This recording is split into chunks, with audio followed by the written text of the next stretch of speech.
Good day mga boss. Sa video na ito ay tuturo ko sa inyo ngayon kung paano mag-cutting sa speed cutter sa mabilis na paraan. So ang gagawin natin ngayon ay gagawa tayo ng pattern para sa speed cutter.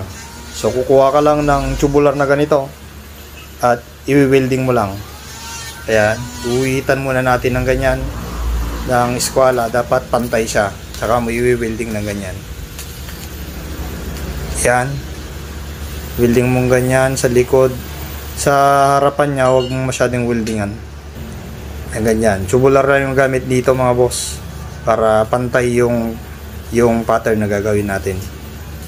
So ganyan lang, weldingin mo lang baba, taas. Yan. Yan yung pagkakalusuhan ng tubo na ilalatag natin.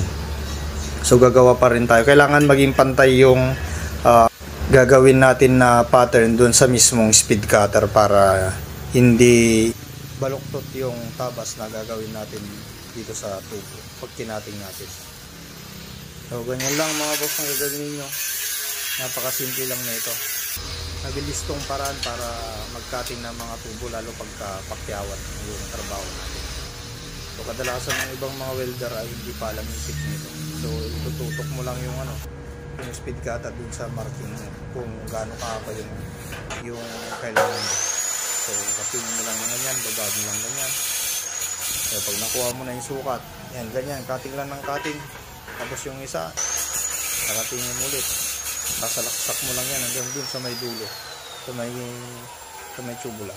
So, ganyan lang boss, ganyan lang kabilis. Sa ganitong paraan ay mapapabilis yung trabaho natin lalo pagka pakyawan yung trabaho natin. So yun lang mga boss, thank you.